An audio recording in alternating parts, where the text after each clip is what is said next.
ભાર્ગવભાઈ એ સવાલ સાથે બે ચાર પાંચ સવાલો છે પણ પહેલા કે વંશવાદથી કેવી રીતે બચશે કોંગ્રેસ કેમ કે સવાલ ત્યારે આવે કે આઝાદીની લડાઈમાં ન માત્ર નહેરુનો પરિવાર નહોતો નહેરુના યોગદાનને કોઈ નકારી પણ ન શકે પણ માત્ર નહેરુનું યોગદાન નહોતું શાસ્ત્રીજીના વંશજો એ ક્યારેય ન બની શક્યા વડાપ્રધાન સરદાર સાહેબના વંશજો ક્યાંય બીજે સેટલ છે ગાંધીજીના આખા વંશજો છે કોઈ પ્રધાનમંત્રી સુધી ન શકે એક પરિવારનો દબદબો થઈ ગયો છે સાહેબ ત્યાં હું એનો જવાબ આપું આપને કે ગાંધી પરિવારના કોઈ પણ સભ્ય હોય એ સિલેક્શનથી નથી એ ચૂંટણી લડે છે વર્ષોથી અને બે ત્રણ ચાર પાંચ લાખ વોટે જીતીને આવે છે જ્યારે લોકોનું સમર્થન તમને મળતું હોય તમે સિલેક્શનથી આવતા હોય તમે એમ કહી શકો કે વંશવાદ છે સિલેક્શનથી કોઈ નથી આવતું મહેનત આજે પ્રિયંકાજી તો પ્રિયંકાજીને મહાસચિવ બનાવ્યા છે ગલીઓ ગલીઓમાં દોડે છે અને કરે છે અને લોકો ચૂંટીને લાવે છે ગાંધી કુટુંબનો કોઈ પણ સભ્ય સિલેક્શનથી નથી આવ્યો અચ્છા એવા ભાજપમાં ઘણા દાખલા છે એવા ભાજપમાં એવા બીજેપીમાં દેવાંશી ઘણા દાખલા છે કે જેમના દીકરાઓને ટિકિટ મળતી હોય જે લોકો કરતા હોય અને રાજકારણમાં હોય એમાં કઈ વંશવાદનો કોઈ મુદ્દો નથી આવતો કારણ કે લોકો ચૂંટીને લાવે છે અચ્છા ગાંધી કુટુંબ સામે કોંગ્રેસની અંદર કોઈ પણ જાતનો કોઈ વિવાદ હોય તો મને કહો તમે કે ભાઈ કોઈ નારાજ હોય કોઈ પેલું હોય કોઈ બીજી વાત જ નહીં કોણ હતું ચૂંટણી સમયે અધ્યક્ષની ચૂંટણી સમયે એમણે ફોર્મ ભર્યું હતું નાની મોટી લોકશાહી છે કોંગ્રેસ ફ્રીડમમાં છે દેવાંશી અને એ થાય અચ્છા બીજી વાત હું હિતેન્દ્રભાઈની એક બે વાતનો ખાલી જવાબ આપી દઉં કે એમણે કહ્યું કે મોંઘવારી અને જીડીપી અત્યારે 2010માં શું હતું અત્યારે શું તો એ સરકાર 2014માં બની પછી અમુક આઈટમો મોંઘવારીમાંથી કાઢી નાખી હતી અને જીડીપીમાંથી અમુક આઈટમો ધીસ ઇઝ ઓન રેકોર્ડ કે એ બધી વસ્તુઓ કાઢી નાખી હતી નહીંતર આજે તમે શું રેટ હોય તમે જોઈ શકાય છે બીજી વસ્તુ કે અમે તો અમારા સિનિયર નેતાઓની વાત કરે છે દાખલા તરીકે તો અડવાણીજીને અને મુરલી મનોહર જોશીની શું હાલત છે તમે જુઓ અમે તો અમારા સિનિયર નેતા પ્રણવદાને અમે રાષ્ટ્રપતિ બનાવ્યા અને મનમોહનસિંહજીને અમે વડાપ્રધાન બનાવ્યા આજે પણ મનમોહનસિંહજીનું એટલું જ માન સન્માન અમે સાચવી અમે આ રીતે કોઈ દિવસ ટ્રીટ કરવા માનતા નથી એટલે આ બધી વાતો પાયાવિહોણી છે બીજી વસ્તુ કે આતંકવાદની વાત તમે કરો આતંકવાદમાં મસૂદ અઝહર જે તમે મૂક્યા હતા ત્યાં જઈને એ મસૂદ અઝહર નડે તમને તમે ત્યાં સાથે મીટિંગ નહોતી થઈ તમે પૈસા અને મસૂદ અઝહર બંને તમે ત્યાં મૂક્યા અત્યારે તમને એ જ વસ્તુ નડે છે અને તમે બીજી વસ્તુ કે તમે દાખલા તરીકે સર્જિકલ સ્ટ્રાઇક કોંગ્રેસના શાસનમાં અનેક વખત થઈ છે અમે ક્યારેય રાષ્ટ્રવાદને કોઈ દિવસ અમે ચૂંટણીનો મુદ્દો નથી બનાવ્યો કોંગ્રેસના શાસનમાં 10-15 વખત કે 20 વખત સર્જિકલ સ્ટ્રાઇક થઈ છે એનાથી પણ આગળ વાત કરું કે ઇન્દિરાજી જ્યારે વડાપ્રધાન હતા ત્યારે લશ્કર છેક આપણું લાહોર સુધી ઘૂસી ગયું હતું અને ત્યાં પાકિસ્તાનની છાતી પર બેસી પાકિસ્તાનને સીધું કર્યું તો એ વસ્તુ એ પછી તમે જો કે એ દરેક વડાપ્રધાનની ફરજનો ભાગ છે એટલે આમાં કોઈ રાષ્ટ્રવાદના મુદ્દા પર વોટ લેવાની કે એ પ્રશ્ન ના આવે તમે જીએસટી ની વાત કરી વન નેશન વન ટેક્સ થિયરીની વાત કરી રહ્યા છે શક્ય છે ખરું પ્રધાનમંત્રીથી લઈ અરુણ જેટલી હિતેન્દ્રભાઈ દરેકે એ સવાલ કર્યો કે તમે મર્સિડીઝનો પણ 10% ટેક્સ રાખો ને હવાઈ ચપ્પલનો પણ 10% એ કેવી રીતે યોગ્ય છે કહ્યું પણ તમે કોંગ્રેસે હિતેન્દ્રભાઈ હું બોલી રહ્યો તમે આપ બોલતા ત્યારે હું વચ્ચે નહોતો બોલતો જીએસટીના જે દરો હતા એ એક માળખું તમે કોંગ્રેસ પાર્ટીએ તૈયાર કર્યું હતું કે ભાઈ આ રીતનું હોઈ શકે પછી વેપારીઓનો સજેશન લેવાની વાત હતી કે ભાઈ વેપારીઓ જે સૂચનો આપે અને વન ટેક્સની વાત કરે છે નહીં હું એ જ કહું છું રાષ્ટ્ર એક કર મારી વાત સાંભળો હું એ જ કહું છું કે મેનિફેસ્ટોમાં લખ્યું છે જીએસટીની વાત મારી વાત સાંભળો દરેક વસ્તુ જે પણ કોંગ્રેસ પાર્ટી મેનિફેસ્ટોમાં જે પણ પ્રોમિસ આપ્યા છે એ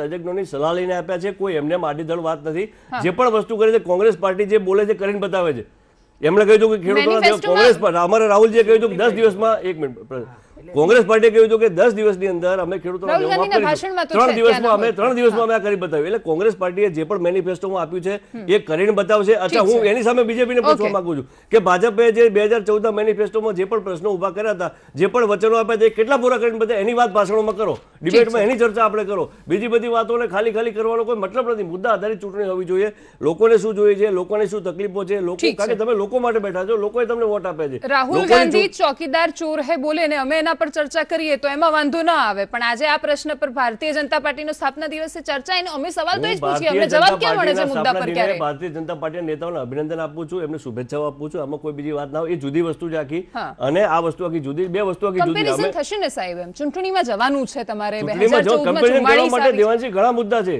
કમ્પેરિઝન કરો અમે એ જ કહીએ કમ્પેરિઝન કરો તમે અમારો એ જ મુદ્દો છે કે તમે લાગણીઓમાં ચૂંટણી ના લડાય લાગણીથી દેશ ના ચાલે ઘણા બધા આટલા બધા મુદ્દાઓ નેતૃત્વથી કરીએ પછી મુદ્દાઓ પર આવીએ ને કરો હા તો નેતૃત્વ પર સૌથી મોટો સવાલ એમની પાસે નરેન્દ્ર મોદીનો ચહેરો છે તમારી પાસે કોનો ચહેરો અમારી પાસે રાહુલ ગાંધીનો ચહેરો છે શું તકલીફ છે રાહુલજીમાં હવે તકલીફ એ કે વંશવાદ ત્યાં આવી જાય છે વંશવાદ નથી દેવાંશી રાહુલ ગાંધી ચૂંટણી લડે છે ચૂંટણી લડીને જીતીને આવે છે કોઈ દિવસ એ રાહુલ ગાંધી સિલેક્શન સાંસદો છે સાહેબ કે જે 5-10 ટર્મથી ચૂંટણી લડતા આવ્યા છે, તો કોંગ્રેસમાં કેટલા એવા નેતાઓ છે જે વર્ષોથી એ બધા નેતાઓ ભેગા મળીને રાહુલજીને નેતા તરીકે સ્વીકારે છે. કોઈ એવું નથી કહેતું કે બીજા કોઈને થવું હોય ને પેલી વાત હોય. રાહુલ ગાંધી અમારા નેતા છે. રાહુલ ગાંધીના પરિવારમાં 3 જણે બલિદાનો આપ્યા છે અને ગોળીઓથી લઈને દેશ માટે શહાદત વરી છે. બીજેપીના કોઈ નેતાની નાકની નસકોરી ફૂટી મને બતાવો તમે. એટલે એવું નથી બેન, આમાં ખાલી આ મુદ્દો આમાં કેવું છે, આ મુદ્દો એવો છે દેવાંશી કે તમારે કોઈ પણ નેતાની તમારી ઇમેજ બગાડવી હોય તો તમે ગમે તેવા ભાષણો કરી શકો છો, પપ્પુ તરીકે પણ બોલાવી શકો. આ બધી વાતોનો કોઈ મતલબ નથી. મુદ્દા આધારિત વાત હોવી જોઈએ અને મુદ્દા ઉપર તમારે ચાલવું જોઈએ. ઓકે, ઠીક છે. પરિમલભાઈ, હવે છેલ્લે આંકડા ઉપર આવીએ, કેમ કે આ બધું જે થઈ રહ્યું છે આખરે થઈ રહ્યું છે મતદાનના આંકડાઓ લેવા માટે. 282 બેઠકો મેળવી કોંગ્રેસ ભારતીય જનતા પાર્ટીએ. 428 જગ્યાએ એ લોકો ચૂંટણી લડ્યા હતા 2014માં. 2019માં એ લોકો વાતો તો કરે છે કે 350 પાર, 400 પાર, પણ ટેકનિકલી શક્ય કેટલું છે? કેમ કે સરકાર અત્યારે એમની છે. જો હું શુભકામના આપું કે એમના સપના પૂરા થાય, બરાબર. એટલે હું આજે કંઈક કહીશ એટલે એન્ટી બીજેપી છે એવું ના થાય એટલા માટે હું કહું છું, બરાબર. હવે હાર્ડકોર રિયાલિટી દેવાંશી એ છે કે બીજેપી પણ સમજતી હશે કે you can not compare 2014 with 2019. એ બીજેપીના નીતિકારો પણ સમજતા હશે. જેમ કે ગુજરાતમાં પણ 26માંથી 26 આવે એવી નથી. ગઈ વખતે હિન્દી બેલ્ટમાં બીજેપીની પાસે 3 સિનારીઓ છે. હિન્દી બેલ્ટમાં એવું છે કે બીજેપીનો સ્ટ્રોંગ હોલ્ડ છે. કેટલાક સ્ટેટ એવા છે જે એમાં એને એનડીએ સાથે લડવું પડે, જેમ કે બિહાર, જેમાં એને સીટો શિવસેના સાથે એની સાથે ઓછી બી કરીને પણ એ એનડીએ સાથે જોડાણ રાખ્યું છે. અને કેટલાક સ્ટેટ એવા છે, તામિલનાડુ, પશ્ચિમ બંગાળ જેવા, જેમાં બીજેપીની પાંખી હાજરી છે અથવા અસર ઓછી છે.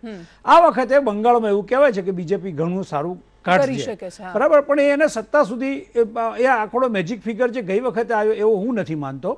હવે અહીંયા જોવાની વાત એ છે કે ભારતીય જનતા પાર્ટી હોય કે કોંગ્રેસ હોય, હું ભારતની ડેમોક્રેસી ઉપર, કારણ કે મારું એમાં રીડિંગ છે, હું આ દુનિયાની સૌથી ઉભરતી, સ્વચ્છ અને ઇન્ટેલિજન્ટ ડેમોક્રેસી કોઈ હોય દુનિયામાં, અમેરિકાને છોડીને પણ, તો એ ઇન્ડિયાની છે. એટલા માટે કે તમે જુઓ કે હવે કોઈ પણ પાર્ટીને સત્તા લેવા માટે સંઘર્ષ કરવો પડે છે અને મતદાતા પોતાનું જે મૌન છે એ એટલું વેલ્યુએબલ છે કે એમાં ભલભલા ગોથા ખાઈ જાય છે. આજે ઘણા દિગ્ગજોને એવું છે કે ભારતીય જનતા પાર્ટીમાં અને કોંગ્રેસમાં મનગમતી ટિકિટ ના મળી તો ચૂંટણી લડવાનું બંધ કરી દીધું, જે 2014માં નહોતું. 2014માં રામના નામે પથરાતા રહેતા, કારણ કે આખા દેશમાં લગભગ જાન્યુઆરીથી દેવાંશી આખા ભારતમાં અસર થઈ ગઈ હતી કે મોદી આવે છે, અચ્છે દિન આવે છે. અને એનાથી, અને હવે બીજી વાત જે બેઝિક મારે સંદેશના દર્શકોને સમજાવી છે, નેગેટિવિટી લઈને વોટ લેવા સહેલા છે, પોઝિટિવિટી દર્શાવીને વોટ લેવા અઘરા છે. ગઈ વખતે ભારતીય જનતા પાર્ટીને એનડીએને થોડોક લાભ એ મળતો હતો કે 2G, જીજાજી, 4G એ નેગેટિવિટીથી એક એટ્રેક્શનનો પોઈન્ટ મળતો હતો અને મોદીની પોપ્યુલારિટી એવી હતી કે ભાઈ આ દેશના મસીહા છે ને આપણું સ્વપ્ન છે, એનો લાભ મળ્યો. આજે એમને 5 વર્ષમાં કરેલા કામો જે કર્યા છે આપણે માનીએ છીએ, પણ તો પણ આપણી ત્યાં માનસિકતા એવી છે કે જેટલું રામ મંદિર ચાલે છે, જેટલું રાષ્ટ્રવાદ ચાલે છે, એટલો આપણે ત્યાં વિકાસ નથી ચાલતો. આજે પણ ગામડામાં લોકોને તમે પૂછો તો બેરોજગારીનું, પીવાનું પાણી એ બધું ભૂલી ગયા છે. એમને રાષ્ટ્રવાદ ઉપર તમે વાત, લોકોને ગમે છે, એ આપણી ભારતની તાસીર છે. તેમ છતાં એક સિલ્વર લાઇન એ છે દેવાંશી કે પ્રાદેશિક પક્ષોનું મહત્વ, એ કેન્દ્રમાં કોને સરકારમાં બેસાડવા, એ 2019માં સાબિત થશે. આ સંદેશમાં તમે મને આ બોલાવીને કહેશો. 2019માં બીજેપીને જે બહુમતીની વાત હતી 2014માં, હું માનું છું ત્યાં સુધી સિંગલ હેન્ડેડલી બીજેપીને પહોંચવું અઘરું છે અને જે એનડીએ છે એ પહોંચી શકે એમ છે. પણ એના માટે 3 સ્ટેટ જે અત્યારે કોંગ્રેસે સર કર્યા છે, મધ્યપ્રદેશ, રાજસ્થાન ને છત્તીસગઢ, એમાં એમને જે સીટો રિટેન કરેલી ગઈ વખતે, એમાંથી 80% લેવી પડે, યુપીમાંથી 80% લેવી પડે, સાથે સાથે પંજાબમાં અકાલી દળ નથી એ જોવું પડે, બિહારમાં. હવે તમે જુઓ કે બિહારની અંદર જેડીયુ અને આરજેડી ભેગા હતા, તો બિહારમાં ભાજપની 2014 પછી વિધાનસભામાં હાર થયેલી નીતિશ કુમારના, પ્રશાંત કિશોરના સૂત્રથી. આજે ત્યાં જેડીયુ અને બીજેપી છે, તો એનો અર્થ એવો થયો કે ત્યાં બિહારમાં બી જેટલી 2014માં હતી એટલી સીટો નહીં આવે, થોડી ત્યાં આગળ તેજસ્વીની પણ લઈ જશે. એટલે તમામ જગ્યાએ ઇક્વેશન અલગ અલગ છે. તો પણ હું માનું છું કે સિંગલ લાર્જેસ્ટ પાર્ટી તરીકે ભાજપ આવશે, એનડીએ સત્તાની નજીક પહોંચશે, પણ એના પછીનો જે કુનબો છે અથવા કે યુપીએ અને અધર ધેન 3 જણા ચૂંટણી લડે છે, એનડીએ લડે છે, યુપીએ લડે છે અને મહાગઠબંધન લડે છે. મહાગઠબંધન જો 120 સીટ દેવાંશી લઈ આવે, એમાં પછી મમતા બેનર્જી આવી જાય, આંધ્રપ્રદેશના નાયડુ આવી જાય, નવીન પટનાયક આવી જાય, સમાજવાદી પાર્ટી આવી જાય, આ જો બધા થઈને 100 થી 125 સીટ લઈ જાય તો તમે સિક્વેશન ફિટ કરી દો. એટલે મને લાગે છે કે 2019નું ભારતનું ઇલેક્શન આવનાર 50 વર્ષનો ઇતિહાસ નક્કી કરશે અને તમામ પોલિટિકલ પાર્ટીઓ એમના નેતા, નીતિ અને રીતિ બદલવાની ફરજ પડશે એવું હું ચોક્કસ માનું છું. બિલકુલ. પ્રશાંતભાઈ પાસે પણ એ આંકડાઓના ગણિતને લઈને જવું છે. હાલ વિરામનો સમય થયો છે, પણ જ્યારે સપનાઓની વાત થાય છે, એક દર્શક અહીંયા લખી રહ્યા છે કે જવાહર ચાવડા, પરસોત્તમ સાબરિયા, CK રાહુલજી, આશાબેન પટેલ, કુંવરજી બાવળિયા, આ બધાના સપના પૂરા થાય છે. મતલબ જનતા સમજે છે. પ્રશાંતભાઈ, 1977 ચૂંટણી થઈ, ઇન્દિરા ગાંધી હાર્યા, સંજય ગાંધી હાર્યા, આખું મોટું પરિવર્તન જોવા મળ્યું દેશમાં. એના પછી 2014માં ફરી એકવાર એવી સ્થિતિ આવી કે કોંગ્રેસ હાંસિયામાં ધકેલાઈ, પણ કોંગ્રેસનો ઇતિહાસ રહ્યો છે કે જેટલા પાછળ જાય છે એટલા જબરદસ્તીથી એ લોકો આગળ આવે છે. 2019માં એ કઈ પ્રકારની સ્થિતિ અત્યારે મને નથી દેખાતી, તમને દેખાઈ રહી છે કે જેટલા પાછળ ગયા છે એટલા આગળ આવશે? 44 થી 272 એકલા હાથે પહોંચવું અઘરું છે. વત્તા યુપીએ એટલે ઓવરઓલ ગઠબંધનમાં બી કોંગ્રેસ ક્યાં છે અત્યારે આમ જોવા જાવ તો? ખાલી એક એનસીપી મહારાષ્ટ્ર બાદ કરતા અને તામિલનાડુમાં ડીએમકે અને થોડું બિહાર, એટલે બિહાર, યસ એક્ઝેક્ટલી. એટલે 3 એક સ્ટેટ એવા છે જેમાં મહાગઠબંધનમાં સ્ટ્રોંગ છે. એટલે કોંગ્રેસ માટે તો અઘરું જ છે 44 થી 272 ઇવન એના બધાને લઈને ભેગા ચાલવું. હવે જેમ વાત થઈ ને કે થર્ડ ફ્રન્ટ બહુ મજબૂત છે આ વખતે, થર્ડ ફ્રન્ટમાં બધા જ આવી જાય છે. એટલે ક્યાંક એવું ના થાય કે જો એનડીએ ને પણ છૂટમૂટ ખૂટતું હોય ને તો ચંદ્રશેખરની જેમ 4 સીટ વાળા વડાપ્રધાન ના થઈ જાય. એટલે મને મોદી સાહેબની ચિંતા છે કે સાહેબ સત્તાથી ટેવાઈ ગયા છે અને જો આ વખતે કદાચ ક્યાંક ને ક્યાંક આમની જોડે ગઠબંધનમાં પ્રધાનમંત્રી પદ મૂકવું પડ્યું તો સાહેબનું ભવિષ્ય શું? એટલે ભાજપવાળા એ ચિંતા પણ કદાચ ચાલુ બી કરી દીધી હશે, કોઈ સવાલ જ નથી, કારણ કે ભાજપ તો બહુ આગળ છે આ બધામાં, વિચારધારામાં એમાં. એટલે પણ સીટની દ્રષ્ટિએ આપણે વાત કરીએ તો હિન્દી બેલ્ટ ગુજરાત, રાજસ્થાન, મધ્યપ્રદેશ એમાં 5-5 સીટનું એવરેજ ગાબડું પડે છે અને યુપીની અંદર 35 સીટનું ગાબડું. એમ ટોટલ 70 થી 80 સીટનું બેલેન્સ ભાજપને કંઈક કરવાનું છે. જો એકલા હાથે 272 એટલે 282 માંથી 70 તો ગાબડું પડે છે. એ આપણી પાસે સર્વે પણ બોલે છે. હમણાં અઠવાડિયા પહેલા જે લેટેસ્ટ સર્વે આવ્યો હતો એટલે 212 થી 220 ની આસપાસ જો બીજેપી લાવે અને બાકી બધું એનડીએ, થોડું ઘણું ગઠબંધન. હવે ગઠબંધનમાં ભાજપે બહુ સરસ એક જગ્યાએ કર્યું, એઆઈડીએમકે તમિલનાડુ. પણ મને એવા પણ મેસેજ છે ત્યાંથી તમિલનાડુ કે અમ્માના ગયા પછી તમિલનાડુમાં પણ થોડું એઆઈડીએમકે નું વર્ચસ્વ ઘટતું જાય ને આ વખતે ડીએમકે થોડું સ્ટ્રોંગ દેખાય. ત્યાં પેલું કરુણાનિધિમાં પણ એવું જ છે એમ કે સ્ટાલિન અને બે ભાઈઓ વચ્ચે જ વિખવાદ ચાલે છે. પણ એટલે એ બેમાં કોણ મેદાન મારી જશે અને એનો ફાયદો ભાજપ કોંગ્રેસમાં કોને મળશે અત્યારે બહુ બ્લેન્ક છે પિક્ચર. એટલે એવું કહી ના શકાય. એટલે ભાજપે થોડી મહેનત જે રીતે બોલે છે, આજે મિશન 26 ની જે ગુજરાતની વાત છે એમાં પણ ક્યાં પિક્ચર ક્લિયર છે? આપણે બી સ્વીકારી લઈએ કે 21-22 એટલે ઓવરઓલ આંકડાની એમની જ માયાજાળ એમને નડવાની છે આ વખતે.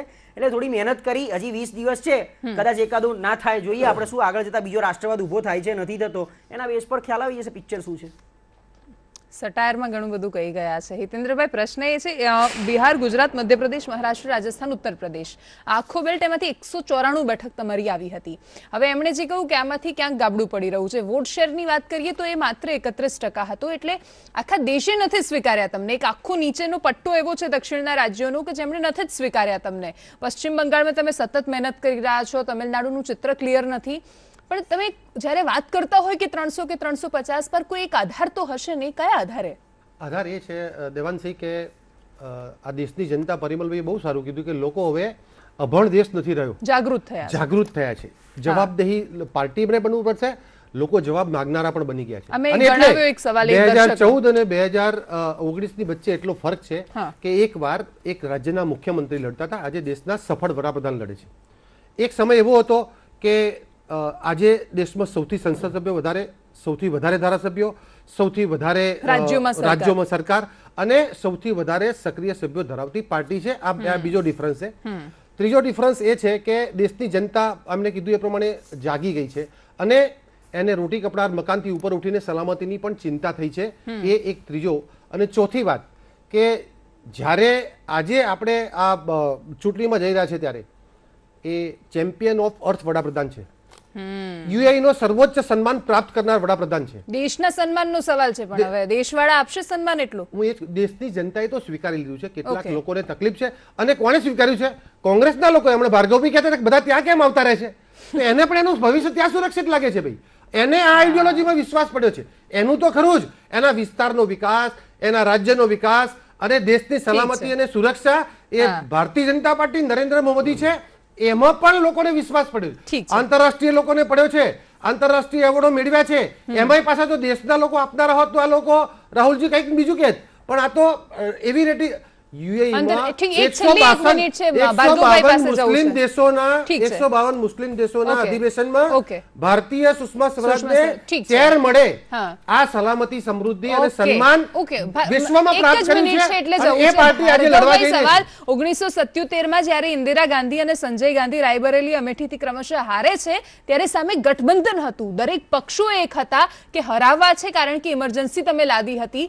અત્યારે જો તમારે હરાવવા છે, જો તમારે સત્તામાં આવવું છે તો કોમ્પ્રોમાઇઝ કરીને ગઠબંધન કરવું પડે, જે તમે કરી નથી રહ્યા અને નથી કરી શક્યા. જો ગઠબંધનની વાત કરું દેવાંશી, તો ગઠબંધન બીજેપી કરે ગઠબંધન અને કોંગ્રેસ કરે ગઠબંધન ના કહેવાય. એન્ટી બીજેપી, હું આપને વાત કરું, મારી વાત સાંભળો, આપને વાત કરું કે 1 વર્ષ 4 મહિના પહેલા 3 રાજ્યોમાં કોંગ્રેસની સરકાર બની, 2 રાજ્યોમાં એન્ટી બીજેપી સરકાર બની, એટલે વાતાવરણ આખું જે બદલાયું છે 5 વર્ષની અંદર મોદી સાહેબે જે પણ 2014 સમર્થન આપ્યું, હું શું કહી રહી છું, આજે પણ સાથે અત્યારે ચૂંટણી પતવા દો, એ પછી બધા જ એન્ટી બીજેપી બધા જ પક્ષો ભેગા થઈ જશે, એ 100%ની વાત છે. કોઈ બીજેપીને આવવા દેવા નથી માંગતું. બીજેપીમાં નરેન્દ્ર મોદી સાહેબનું જે શાસન છે એનાથી બધા કંટાળ્યા છે, ખાલી વાતોના વડા કરે છે, બીજી કોઈ વાત નથી. એટલે આ બધી વસ્તુઓ ચૂંટણી પછી બધા સમીકરણો ગોઠવા છે, એ ચોક્કસ વાત છે. કોઈ બીજા, અને બીજું હિન્દી બેલ્ટની વાત છે, હિન્દી બેલ્ટની વાત તમને કરું તો હિન્દી બેલ્ટમાં જે ગઈ વખતે પરિસ્થિતિ એનાથી 100 બેઠકો ઓછી થશે. આ 3 રાજ્યો, અચ્છા અહીંયા આગળ સપા બસપાનું ગઠબંધન છે, અહીંયા જે ગઈ વખતે ચંદ્રબાબુ નાયડુ ને લોકો સાથે હતા ત્યાં આંધ્રપ્રદેશમાં, ત્યાં એ લોકો સાથે નથી. એટલે બીજેપીની સાથે જે ગઈ વખતે પરિસ્થિતિ હતી એની પરિસ્થિતિ અત્યારે તમે હિસાબ માંડવા જાઓ તો પણ ઘણો અલગ છે. ઠીક છે, સમય ટૂંકમાં 10 સેકન્ડ. હિન્દી બેલ્ટની વાત કરતા હતા, મેં દેવાંશી એક અભ્યાસ કર્યો હતો, 3 રાજ્યોમાં જે ચૂંટણી થઈ અને જે પ્રમાણે વિધાનસભાની સીટો એ જીત્યા, એની લોકસભામાં એ સીટોને લોકસભામાં મૂકીએ તો પ્રત્યેક લોકસભામાં 3 અર્બન સીટો અને 4 રૂરલ સીટો આવતી હતી.